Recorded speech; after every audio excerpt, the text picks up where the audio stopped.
이 시간 주신 하나님의 말씀은 마태복음 5장 21절부터 26절까지의 말씀입니다.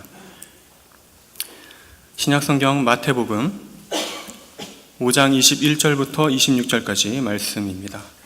우리 함께 봉독하겠습니다.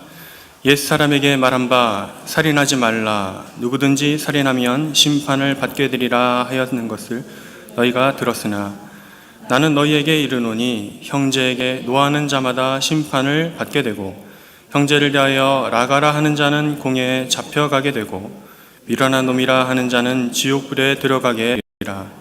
그러므로 예물을 제단에 드리려다가 거기서 내 형제에게 원망 들을 만한 일이 있는 것이 생각나거든 예물을 제단 앞에 두고 먼저 가서 형제와 화목하고 그 후에 와서 예물을 드리라. 너를 고발하는 자와 함께 길에 있을 때에 급히 사화하라. 그 고발하는 자가 너를 재판관에게 내어주고 재판관이 옥리에게 내어주어 옥에 가둘까 염려하라.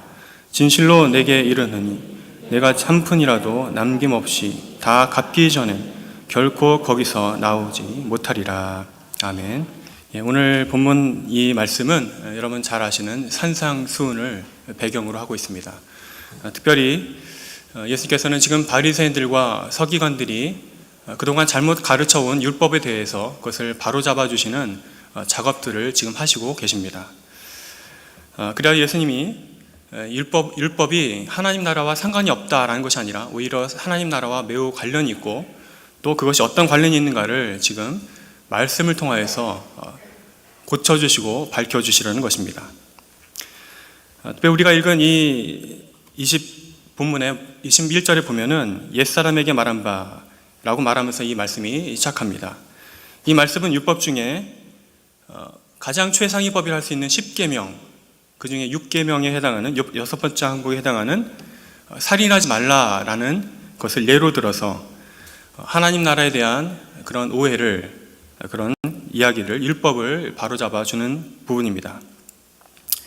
너희가 살인하지 말라, 살인하면 심판을 받는다라는 얘기를 들었지? 아니다. 22절에 보면 나는 너희에게 이르노니 형제에게 노하는 자마다 심판을 받게 되고 형제를 대하여 라가라는 자는 공회에 잡혀 들어가게 되고 미련한 놈이라 하는 자는 지옥불에 들어가게 될 것이다. 이렇게 바로잡아 주시는 것입니다. 예수님은 율법을 지금 전부 무효화하려는 것이 아닙니다. 파괴하는 것도 아닙니다. 원래 가지고 있던 그 율법의 의미를 바로잡아서 그 의미를 다시금 드러내고자 하는 것입니다. 그런데 예수님이 바로잡아 주시는 그 의미에 따르면 살인은 어떤 의미가 된다고 말하냐면 살인은 그저 단순히 육체적으로 생명을 빼앗는 것만 의미하지 않는다는 것입니다. 원래 살인하지 말라 이 계명의 그 정신은 형제를 향하여 노하는 것, 즉 분노하고 증오하는 그런 것, 또 형제를 향하여 라가라고 하는 것. 라가라는 말은 히브리 그 당시 유대 사람들에게 있어서 욕인데 우리말로 이제 번역하자면 얼간이 같은 놈, 머리가 빈 놈 이런 겁니다. 더 심한 얘기를 하고 싶지만 설교단이니까 내가 그냥 정제해서 말씀드리는데 어쨌든 그런 이야기입니다. 또 미련한 놈 이런 것은 말 그대로 그 사람을 멸시하는 표현들입니다. 그런데 그냥 살인하는 것 말고도 이렇게 말로써 사람들을 증오하고 멸시하고 또 분노하는 것 자체가 다 살인이라는 것. 이것은 예수님이 새로 만들어내는 개념이 아니라 원래부터 모세에게 주어진 그 10계명 안에 담겨있는 그 의미라는 것을 지금 예수님이 바로 잡아준다는 것. 우리가 이것을 기억해야 할 것입니다. 그런데 실제로 사람을 죽인 것도 아닌데 그저 사람을 향해서 욕하고 분노했다고 해서 살인이라고 하는 것은 좀 과장된 것은 아닌가? 예수님이 그 잘못을 더 엄하게 지적하시려고 과장법으로 경고 차원으로 말한 것은 아닐까? 이렇게 생각할 수도 있습니다. 하지만 정말로 그렇지 않습니다. 예수님의 판단은 언제나 늘 정확하고 또 예수님의 그 모든 그 이성과 그런 모든 생각들은 율법의 본질을 꿰뚫기에 충분합니다.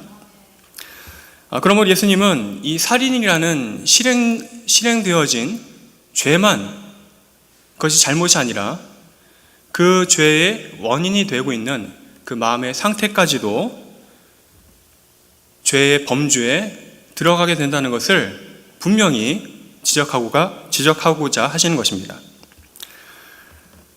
헬라어로 말하면 죄는 하마르티아라고 합니다. 근데 이것은 어떤 관역이나 표적을 향해서 활을 당겼는데 그것을 벗어난 것이, 그런 상태를 가리키는 것이 바로 그 죄라는 단어의 의미를 가지고 있습니다. 그러므로 죄라는 것은 하나님이 기뻐하시는, 하나님이 원하시는 그 기준과 그 표적, 그 목표를 벗어난 상태라면 그 모든 것들이 다 죄에 포함될 수 있습니다. 살인에 관한 것도 마찬가지입니다. 실제로 사람을 죽이지 않았다라 할지라도 형제를 사랑하지 않고 이웃을 사랑하지 않고 그 사람을 향해서 분노하고 증오하고 멸시한다면 이것은 이미 관역을 벗어난 상태이고 그것이 율법을 어긴 상태이며 그것이 곧 죄의 상태라는 것입니다. 이것이 지금 예수님이 교정하시려고 하는, 바로 잡으시려고 하는 천국의 가르침, 그 천국 하나님 나라의 본질입니다. 오늘 본문은 단지 이러한 살인의 성립 요건, 이것을 가르치시라는 것이 아닙니다.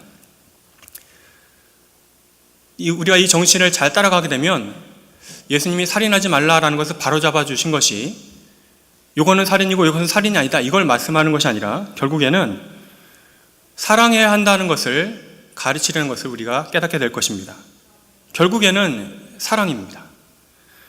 사람을 사랑하는 것이 이 교훈의 목적입니다. 사람을 사랑하는 것이 살인하지 말라는 그 계명 가운데 중심에 박혀 있는 본질입니다. 즉 사람을 사랑하지 않은 결과인 살인, 이 살인에 대하여 사람을 사랑하지 못하는 그 사람의 죄악된 본성, 이것이 무엇인가를 지적하는 것입니다. 그 사람을 향해서 죽이도록 증오하고 죽이고 싶도록 미워하고 그러한 죄의 본성을, 그 마음의 상태를 그렇게 대낮에, 백주대낮에 드러내어서 이 문제를 가지고 하나님 나라의 백성이라면 이것을 어떻게 과연 해결해야 할지를 함께 고민하도록 우리를 이끄는 것입니다.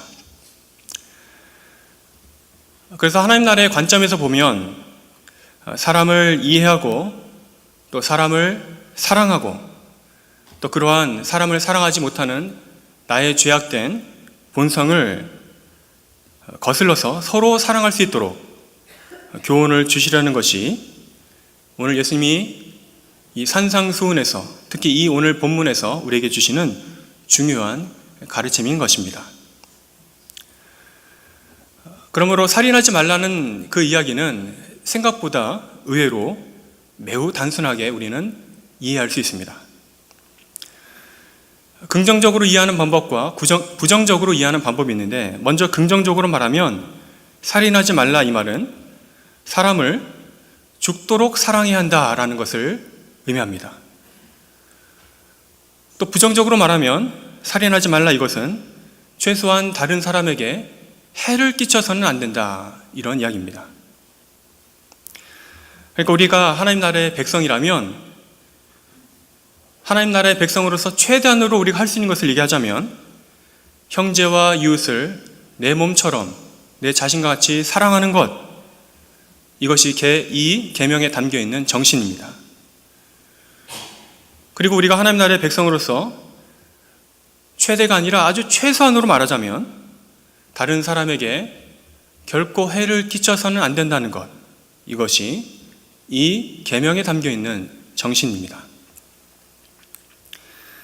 해를 끼치지 말라, 다른 사람에게 해를 입히지 말라, 바로 이 해를 끼치는 것, 이 상징이 바로 생명에 관한 문제입니다. 생명을 빼앗지 말라는 것입니다. 그 생명은 하나님이 주셨기 때문에 신성하고 존귀합니다.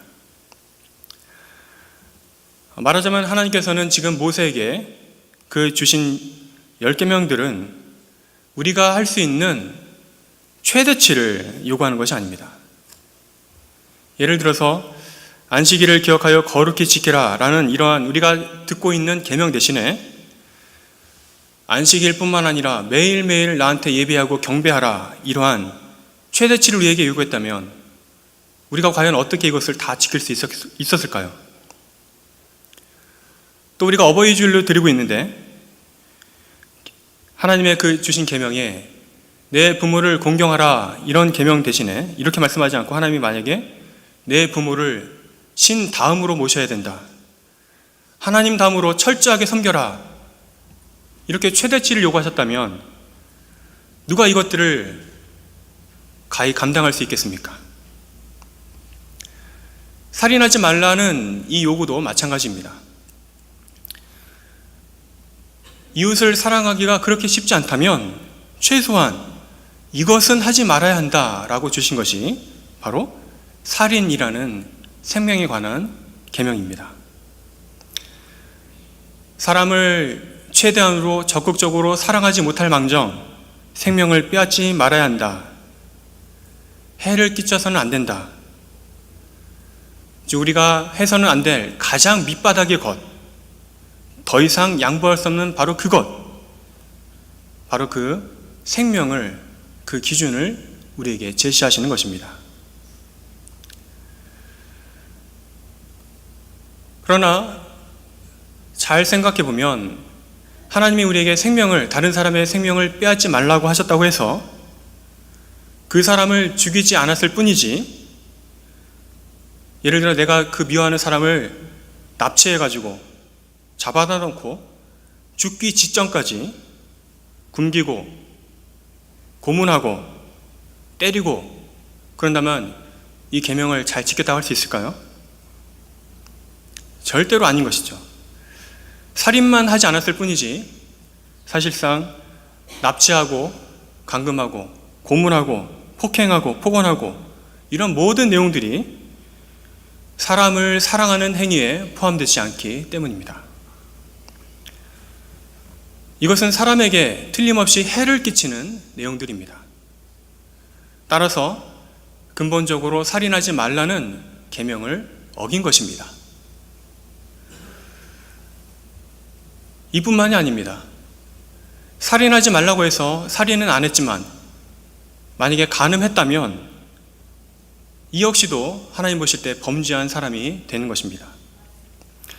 로마서 13장 9절에 보면 간음하지 말라, 살인하지 말라, 도둑질하지 말라, 탐내지 마라 하는 것과 또 그 외에 다른 계명이 있을지라도 내 이웃을 내 자신같이 사랑하라 하신 그 말씀 가운데 다 들었느니라 라고 말씀하고 있습니다. 율법의 본질과 정신을 빼놓고 이 문자적인 내용만 지킨다고 한다면 결코 하나님께 인정받을 수 없다는 뜻입니다. 그리고 율법을 다 지켰다고 말할 수 없다는 것입니다. 그러니 우리 기독교인의 삶은 이것 했다고 해서 저것을 그냥 대충하는 것이 아니라 이것도 완전하게 하고 저것도 완전하게 해야 되는 굉장한 수준 높은 고도의 수준을, 그런 경지를 요구하는 것입니다. 이 얼마나 힘든 일입니까? 하나도 힘든데 이것도 해야 되고 저것도 해야 된다면 우리가 어떻게 이것을 다 감당할 수 있겠습니까? 이렇게 예수님 믿는 것이 힘든 것이라면 이렇게 고생해가며 예수님을 믿을 필요가 있는지 진지하게 고민해봐야 할 것입니다. 그렇다고 해서 여러분들이 지금 믿음을 포기하기로 결정하시겠습니까?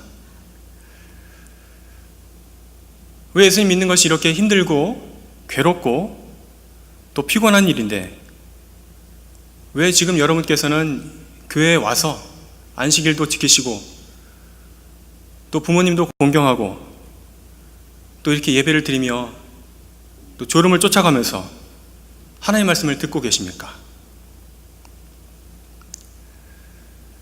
율법의 모든 요구를 지킨다는 것은 우리 인간적으로 사실상 다 어려운 일이고 우리 인간들에게 절망감만 안겨줄 뿐입니다. 과연 누가 하나님을 만족하게 할 수 있을까라고 우리가 율법을 연구하고 지키려고 애를 쓰면 애를 쓸수록 고민하고 나락으로 떨어질 수밖에 없습니다.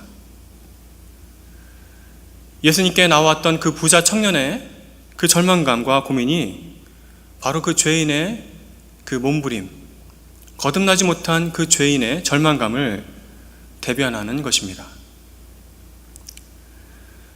이 절망감에서 나오려면 방법은 두 가지 중에 하나라고 할 수 있습니다. 율법을 지키려다가 내 스스로 계속해서 완전한 수준에 이르지 못함으로 인해서 빠지게 되는 절망감과 괴로움을 벗어나서 평안을 얻는 방법은 두 가지 중에 하나입니다. 하나는 철저하게 하나님께 나와서 항복하고 예수 그리스도를 믿고 나를 의지하지 않고 오직 그 주님의 은혜만을 의지하여 살아가는 것입니다. 이 방법을 택한다면 우리 마음속에 평강이 밀려올 것입니다. 왜냐하면 비록 내가 율법을 완전하게 지키지 못했을지라도 하나님이 나를 지옥에 떨어뜨리지 아니하시고 그랬을지라도 나에게 용기를 주시고 여전히 나와 함께 하시고 나를 위로하신다는 사실을 믿음으로 인해서 평안하게 되는 것입니다. 또 내가 율법을 지키지 못할수록 더욱 내 자신의 처량함과 내 자신의 부족함을 인하여서 주님의 은혜만을 더욱 의지하기 때문에 오히려 그 모든 두려움이 커지는 것이 아니라 더 상쇄되는 것입니다. 여러분들은 이러한 방법을 택하심으로 모두 이러한 평안 안에 거하게 되시기를 소원합니다. 절망감에서 벗어나는 또 다른 방법이 또 있습니다. 그것은 앞의 것과 정반대의 길입니다. 바로 하나님을 속이고 또 사람을 속이는 방법입니다. 그렇게 된다면 완전하지 못할지라도 어느 정도 자기 만족감으로 인해서 평안을 얻게 될 것입니다. 남들이 볼 때 그 사람은 늘 율법을 잘 지키는 사람으로 보일 것입니다. 예배를 잘 지키는 사람, 헌금을 잘 드리는 사람, 봉사를 열심히 하는 사람으로 잘 보일 것입니다. 잘 섬기는 사람으로 보여질 것입니다. 이렇게 남들이 볼 때는 신앙생활을 잘 하는 사람으로 존경받게 될 것입니다. 그러나 속이는 것은 한계가 있습니다. 그것은 거짓된 신앙이며 외식하는 신앙이기 때문입니다. 예수님 당시 바리새인과 서기관들의 그러한 선택이 바로 이것입니다. 하나님 나라를 찾아가며 율법의 본질과 정신을 탐구하기보다는 그것을 지키는 대신에 하나님을 속였고 사람을 속임으로 결국에는 자기들도 율법을 지키지 않았고 다른 모든 사람들도 율법의 본질을 깨닫지 못하도록 그렇게 암흑 상태로 만들어 버렸습니다. 겉만 번지르한 회칠한 무덤이 되었습니다. 그리고 바리새인과 서기관들은 바로 그 자리에 안주하며 평안하게 살아갔습니다. 이에 대하여 예수님께서는 마태복음 23장 13절에 그들의 외식에 대하여 적나라하게 비난하셨습니다. 화 있을진저 외식하는 서기관들과 바리새인들이여, 너희는 천국 문을 사람들 앞에서 닫고 너희도 들어가지 않고 들어가려 하는 자도 들어가지 못하게 하는도다. 바로 이러한 예수님의 지적이 율법의 정신과 본질은 외면한 채 율법의 형식만 붙잡고 살아가는 사람들의 모습이라고 할 수 있습니다. 그리고 이러한 모습은 결코 하나님 나라에 합당한 삶이 아닙니다. 그러면 오늘날은 어떨까요? 우리는 어떤 모습으로 하나님께 나아가야 할까요? 우리는 과연 주님의 말씀대로 그렇게 잘 살아가고 있을까요? 하나님이 말씀하신 그 말씀의 그 뜻의 정신과 본질을 잘 받들어 섬기지 않고 그저 율법적으로 그저 드러난 계명들에만 안주하여 이 정도면 됐다고 살아가고 있는지 그것은 아닌지 우리는 우리의 신앙을 돌아보며 점검해 봐야 할 것입니다. 요컨대 하나님을 사랑하고 이웃을 사랑하라 라는 이 성경 말씀이 오늘날 우리의 심령에 살아서 여전히 역사해야 할 것입니다. 이런 점에서 우리는 세상을 결코 닮아서는 안 됩니다. 세상이 흘러갈수록 더욱더 세상은 이기적으로 되어가고 더욱더 각박해져 가지만 우리는 세상을 닮지 않고 거슬러서 서로 사랑하며 서로 섬기며 살아가야 합니다. 그것이 우리 신앙의 본질입니다. 특별히 그리스도인들은 내가 그리스도인이라는 하나님의 자녀라는 정체성을 지키고 또 구별된 삶으로 살아가야 합니다. 내가 그리스도인이다 라고 생각하는 사람이라면 하나님을 사랑하고 또 이웃을 사랑하는 그러한 신앙의 본질을 잊어서는 안 됩니다. 가정에서도 우리는 그리스도인으로 살아가야 할 것입니다. 오직 하나님만 사랑하고 하나님만을 경배하고 하나님만 예배해야 합니다. 물질이나 돈이나 권력이나 다른 어떤 것들을 하나님을 사랑하는 것으로 대체해서는 안 됩니다. 특히 하나님을 섬기고 예배하는 가정의 예배를 통하여서 우리가 하나님의 백성이라는 하나님의 자녀라는 정체성을 지키며 살아가야 합니다. 동시에 가정에서 우리들은 우리의 부모와 우리의 형제와 우리 자식들을 사랑해야 합니다. 그저 하나님만 사랑하는 것에 그치지 않고 사람을 사랑하는 것이 우리 가정에서도 있어야 합니다. 살인은 다른 것이 아닙니다. 가정에서도 얼마든지 살인이 벌어질 수 있습니다. 어린 자녀라고 해서 내가 그들에게 함부로 대하고 우리 자녀에게 라가라고 하고 노하고 증오한다면 그것은 곧 살인입니다. 인격적인 살인을 우리는 특히 멈춰야 할 것입니다. 어린 생명이라도 그들은 역시 하나님 주신 생명입니다. 하나님이 주신 권위를 잘 지혜롭게 행사하면서 성경 말씀을 따라서 한 인격체로 존중하며 생명을 소중히 여기는 그렇게 섬기는 그런 가정이 되어야 할 것입니다. 부모를 그렇게 섬겨야 하고 우리 형제를 그렇게 섬겨야 합니다. 사람을 사랑하는 것은 바로 우리 가정으로부터 실천되어야 할 것입니다. 교회에서도 마찬가지입니다. 하나님을 사랑하는 것과 이웃을 사랑하는 것이 그 본질이 잘 지켜져야 합니다. 특히 단지 그냥 일주일에 한 번 주일 예배에 참석한 것으로 내 신앙의 본분을 다했다고 생각해서는 안 됩니다.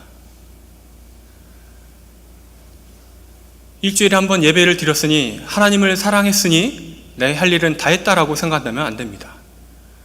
사람을 사랑하는 것도 똑같이 최선을 다해야 합니다. 성도 간에 교제하며 형제와 이웃을 사랑하는 훈련을 이런 것들을 불편히 여기고 또 회피한다면 온전한 그리스도인으로 성장하기가 어렵게 될 것입니다. 성 어거스틴은 교회는 신자의 어머니라는 이야기를 했습니다. 교회가 신자의 어머니라는 것은 교회가 그렇게 신자를 보호하고 양육하고 또 잘할 수 있도록 이끌어준다는 것입니다. 반면에 우리가 교회를 벗어나서 교제 없이 아무런 관심도 서로 기울이지 않고 아무에게도 사랑하지도 않고 사랑받지도 않고 그렇게 혼자 신앙생활을 한다면 그것은 고아와 같다고 할 수 있습니다. 마치 고아처럼 교회를 떠난 사람은 자신의 정체성도 흔들리게 될 것이고 믿음 성장에 있어서 큰 위기를 겪게 될 것입니다. 아이를 낳아봐야 부모의 마음을, 심정을 이해할 수 있는 것처럼 직접 교회에서 부딪히고 불편해도 그리고 어색해도 사람들과 친교하고 사랑의 실천을 할수록 이웃사랑을 하는 방법을 배울수록 우리는 하나님의 사랑을 더욱더 배우게 되고 이해하게 될 것입니다. 그것이 믿음이 자라는 방법입니다. 간혹 제가 구역 예배를 가게 되면 가서 인도하고 이야기를 나누게 되면 구역장님들이 이런 이야기를 하곤 합니다. 우리 구역에 어떤 분들은 내가 아무리 전화를 해도 안 받고 문자를 보내도 반응이 없고 카톡방에 초대되면 금방 탈퇴하고 나가버린다. 그런 하소연을 하곤 합니다. 근데 제 이야기를 들어보면 그런 분들이 구역마다 한두 분 정도는 있는 것 같습니다. 근데 바로 그런 당사자가 여러분들이 되어서는 안 됩니다. 교회의 이름으로 무난하고 또 주님의 이름으로 무난하는 사람을 마치 이단을 대하듯이 경멸하고 무시하고 모른 척 한다면 그것은 뭔가 잘못된 것입니다. 우리가 모인 것은 무언가를 경제적인 이익을 얻으려고 모인 것이 아니라 함께 교제하고 친교함으로 믿음이 자라가고 하나님을 알아가는 것이 목적인 것입니다. 그리함으로 우리 공동체가 성장하고 또 내 자신의 믿음이 성장하게 되는 것입니다. 특별히 이러한 교회 친교회 모임의 목적은 내가 섬김을 받으려는 것이 아니고 예수님처럼 내가 섬기기 위해서 모이는 것입니다. 내가 먼저 섬기고 내가 양보하고 내가 사랑을 베풀기 위해서 모이는 것입니다. 그러므로 우리가 모이는 모든 친교회 모임들, 구역 모임이나 전도회 모임 자체가 더욱더 주님 보시기에 합당한 모임이 되도록 애를 써야 할 것입니다. 더욱 거룩해져야 할 것이고 더욱 존귀하고 신성한 모임들이 되어야 할 것입니다. 서로의 인격을 존중함으로 비난이나 험담을 자제함으로 그 안에서 하나님의 사랑을 끝없이 확인하며 나눠야 하는 것, 이것이 힘들지만 우리가 가야 할 방향입니다. 마지막으로 개인적으로는 우리는 하나님을 사랑하며 이웃을 사랑하는 데 있어서 결코 혼자가 아니라 우리는 예수 그리스도를 머리로 하는 지체라는 사실을 잊어서는 안 됩니다. 나 홀로 신앙생활을 해서 나만 잘하면 되겠지라는 생각은 결코 바람직하지 않습니다. 교제도 없고 소통도 없고 그저 머리와 분리된 몸은 더 이상 몸이라고 부를 수 없기 때문입니다. 물론 일시적으로 그런 신앙생활을 할 수는 있습니다. 지금 당장 너무 힘들어서 일주일에 한 번 교회 오는 것도 너무 괴로워서 간신히 예배 드릴 수 있지만 그러한 생활이 고착화되어지고 또 그 생활이 나에게 너무 익숙해지고 편안해진다면 그때는 자기 신앙을 점검해 볼 시간입니다. 우리 신자의 삶은 주일만 그러므로 하나님을 찾는 삶이 아니라 매 순간 그리스도인으로 하나님을 사랑하고 이웃을 사랑하는 삶을 사는 것입니다.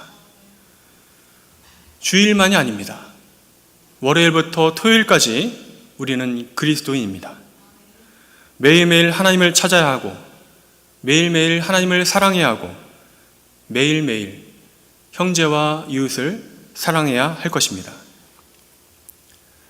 그저 주일에만 잠깐 신자의 모양으로 앉아있다가 평소에는 내가 그리스도인인 것을 적에게 알리지 말라 이런 정신으로 똑같이 세상 사람들처럼 똑같은 사고방식으로 세상 가운데 살아간다면 그것은 뭔가 잘못된 일입니다.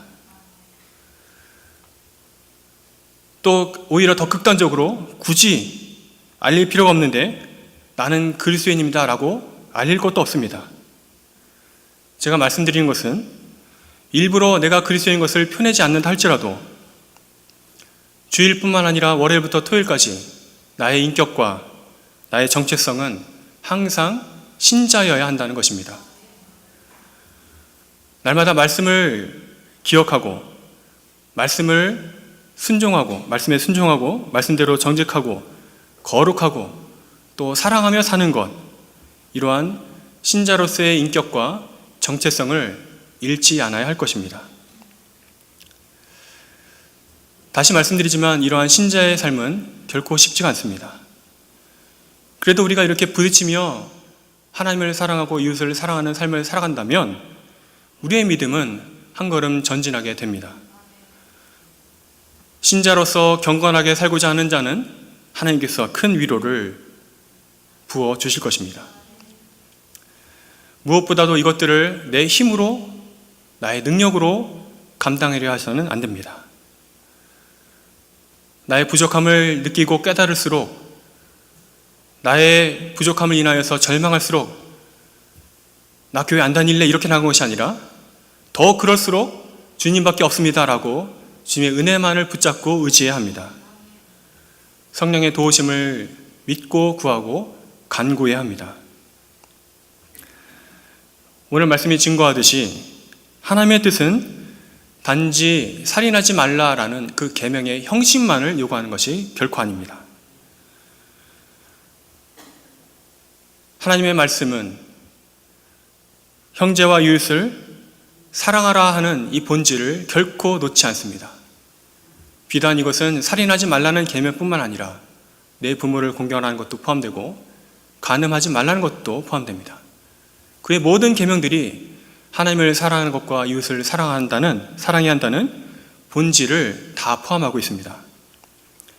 이러한 의미를 잘 기억함으로 율법의 조항에 얽매이지 아니하며 진정으로 하나님을 사랑하고 이웃을 사랑하는 훈련 가운데 섬기는 삶으로 기꺼이 살아가게 되시기를 바랍니다.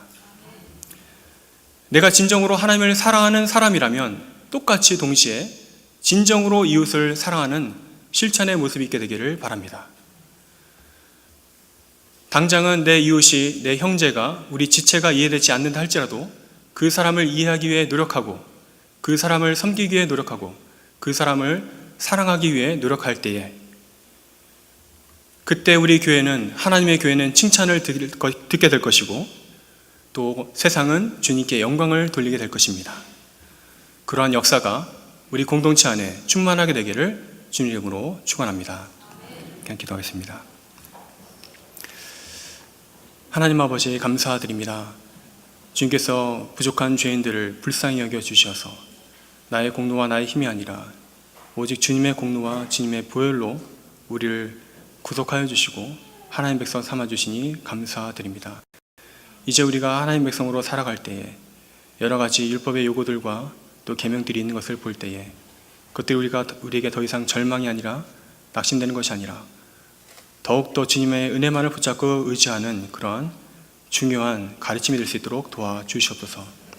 그리함으로 하나님을 사랑하고 이웃을 사랑하라 하신 그 계명 내 온전한 율법들을 잘 지켜내는, 감당해 내가는, 그러므로 믿음이 성장해가는 우리 모든 화평교회 지체들 될 수 있도록 도와주시옵소서. 예수님 이름으로 기도합나이다. 아멘.